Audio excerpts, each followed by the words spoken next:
Hello kids, we will meet again. Now kids, I am ready to garba रास। बच्चों, आज से नवरात्रियाँ शुरू हो रही हैं और बच्चों नवरात्रि के 9 दिन हम माँ दुर्गा की खूब अच्छे से पूजा करते हैं और अच्छे से इस तरह से प्यारी प्यारी ड्रेस पहन करके खूब अच्छे से रेडी होकर के गरबा रास को खूब एंजॉय करते हैं। गरबा रास यानी कि बच्चों हम डांडिया खेलते हैं और खूब एंजॉय करते हैं अपने फ्रेंड्स के साथ में। बच्चों, नवरात्रि के 9 दिन के बाद 10वें दिन रावण को जला करके हम दशहरा भी एंजॉय करते हैं। ओके बच्चों, आज हम इसी दशहरा से रिलेटेड एक कहानी सुनेंगे। आप लोग इस कहानी को एंजॉय करना, ठीक है? So let's start. ये कहानी त्रेता युग की है। किसी कारणवश अयोध्या के राजा दशरथ को अपने सबसे बड़े पुत्र राम को 14 वर्ष के वनवास पर भेजना पड़ा। राम, मैं तुम्हें 14 वर्ष के वनवास पर भेजता हूँ। जैसी आपकी आज्ञा पिताजी, मैं शीघ्र ही वनवास के लिए चला जाऊंगा। लेकिन उनकी पत्नी सीता उनके बगैर अकेली नहीं रह सकती थी, इसलिए उन्होंने राजा दशरथ से कहा, पिताजी, जब मेरे पति ही नहीं होंगे तो मैं इस महल में रहकर क्या करूंगी? कृपया मुझे भी इनके साथ वनवास जाने की अनुमति दीजिए।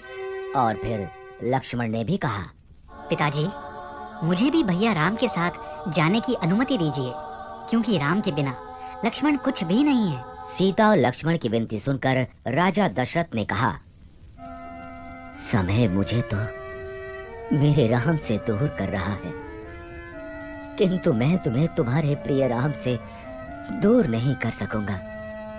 इसलिए मैं तुम्हें राम के साथ जाने की अनुमति देता हूँ।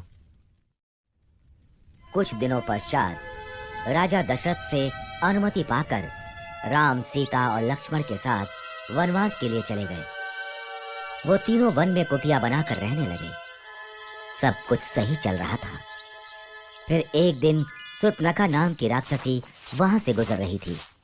तभी उसने राम और लक्ष्मण को देखा और सोचने लगी, ये दोनों तो अत्यधिक सुंदर हैं और बहुत बलशाली भी ज्ञात होते हैं। मैं इनमें से ही किसी एक से विवाह करूंगी। ये सोचकर उसने अपनी राक्षसी शक्तियों से एक सुंदर स्त्री का रूप धारण किया और वो राम लक्ष्मण के पास गई।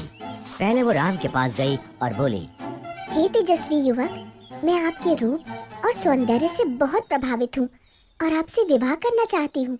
किंतु मेरा विवाह तो हो चुका है और मेरी पत्नी भी मेरे साथ है।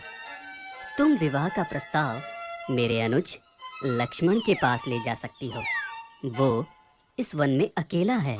राम के विवाह से इनकार करने पर शूर्पणखा को बुरा तो बहुत लगा, लेकिन फिर उसने लक्ष्मण को देखा और सोचने लगी, इस युवक ने विवाह से इनकार कर दिया तो क्या हुआ?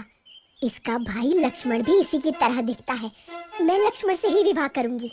ये सोचकर वो लक्ष्मण के पास गई। हे तेजस्वी युवक, मैं आपके सौंदर्य से बहुत प्रभावित हूँ और आपसे विवाह करना चाहती हूँ। मेरा विवाह हो चुका है, इसलिए मैं तुमसे विवाह नहीं कर सकता। किंतु आप इस वन में अकेले हैं और आपको मुझ जैसी सुंदर स्त्री से विवाह करने से इनकार नहीं करना चाहिए। किंतु मैं तुमसे विवाह नहीं करना चाहता।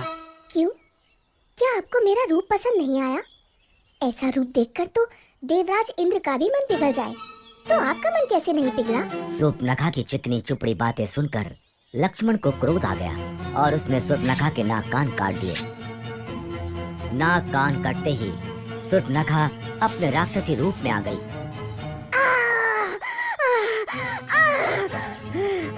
राम लक्ष्मण ने उसका ये राक्षसी रूप देखा तो वो हैरान रह गए। भैया, ये तो एक राक्षसी है, मैं अभी इसका वध कर देता हूँ। नहीं लक्ष्मण, इसे जाने दो। शूर्पणखा रोती हुई वहां से चली गई और सीधे अपने भाई लंका के राजा रावण के पास पहुंची। उस समय रावण अपने मंत्रीगण के साथ राज दरबार में बैठा था। भैया रावण, देखिए आपकी बहन शूर्पणखा के साथ क्या हुआ। शूर्पणखा, तुम्हारा ये हाल किसने किया? तुम मुझे उसका नाम बताओ, मैं अभी उसका वध कर देता हूँ। भैया, वन में 2 भाई राम और लक्ष्मण रहते हैं। उन्हीं में से एक ने मेरे कान और नाक काटे हैं। तुम यहीं रुको, मैं अभी उसका सिर धड़ से अलग करके लाता हूँ। नहीं भैया, उन्होंने एक स्त्री का अपमान किया है, इसीलिए इसका प्रतिशोध भी आपको ऐसे ही लेना होगा। क्या मतलब? मतलब ये कि उन दोनों भाइयों के साथ एक अत्यंत सुंदर स्त्री भी है। आप उसका हरण कर लीजिए। सीता का हरण होने से राम वैसे ही मर जाएगा। रावण ने शूर्पणखा की बात मान ली। वो एक मायावी राक्षस मारीच के पास गया और बोला, मारीच, मुझे तुम्हारी आवश्यकता है। आज्ञा कीजिए लंकेश। मैं राम की पत्नी सीता का हरण करना चाहता हूँ। इसमें मुझे तुम्हारी सहायता चाहिए। किंतु मैंने सुना है राम बहुत वीर है।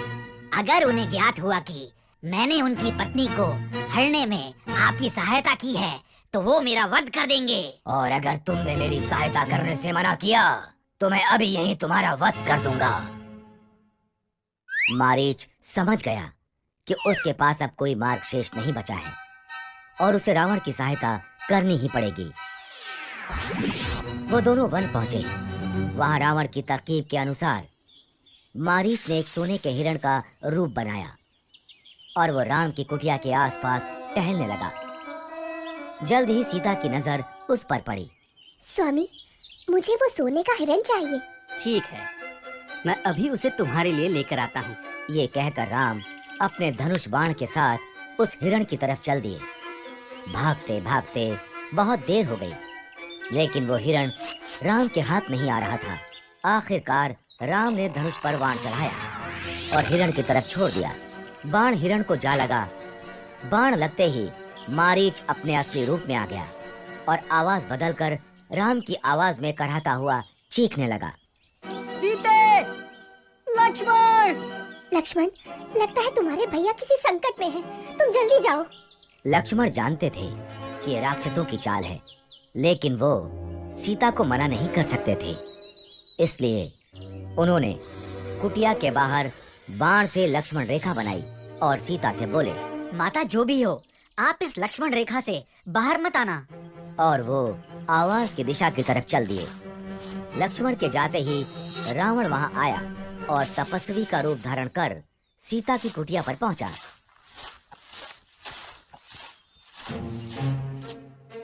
भिक्षामि देहि, भिक्षामि देहि। ये लीजिए ऋषिवर, भिक्षा स्वीकार कीजिए। रावण भिक्षा लेने के लिए आगे बढ़ा। तभी उसने लक्ष्मण रेखा को देखा और सीता से कहा, यदि भिक्षा देनी है तो बाहर आओ, नहीं तो ये तपस्वी बिना भिक्षा ग्रहण किए ही तुम्हारे द्वार से लौट जाएगा। सीता किसी तपस्वी को खाली हाथ नहीं जाने दे सकती थी, इसलिए वो लक्ष्मण रेखा से बाहर आईं। उनके ऐसा करते ही रावण ने उन्हें पकड़ लिया और वो अपने असली रूप में आ गया।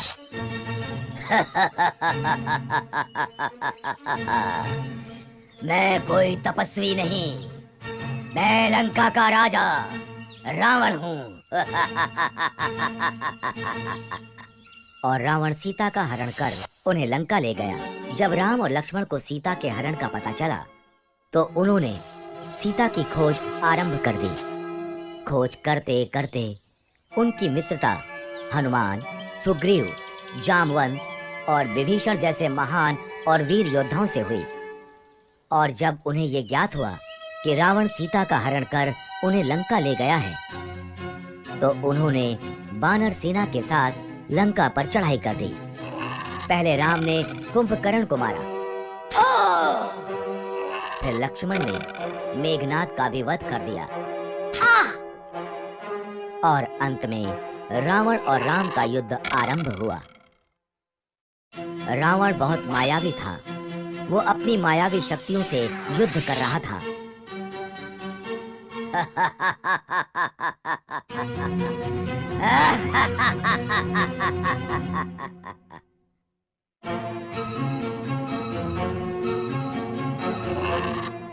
राम के तीर उसे कुछ क्षति नहीं पहुंचा पा रहे थे।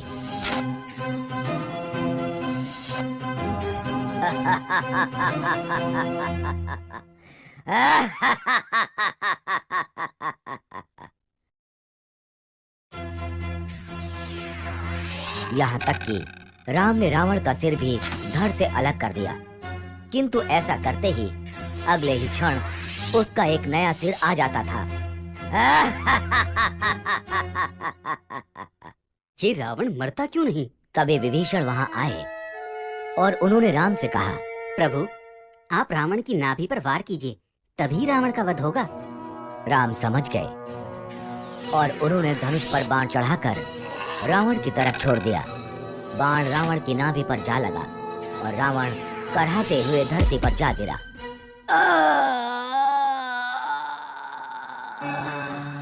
इस तरह राम ने रावण का वध किया और सीता को लंका से छुड़वा लिया। बच्चों, आप लोगों को ये कहानी कैसी लगी? अच्छी लगी ना? तो बच्चों, आप लोग नवरात्रि के 9 दिन को खूब एंजॉय कीजिएगा, खूब डांडिया खेलिएगा, ठीक है? और दशहरे के दिन रावण जला करके दशहरा भी एंजॉय करना। Okay, till then bye bye, take care, happy Navratri, happy Dussehra.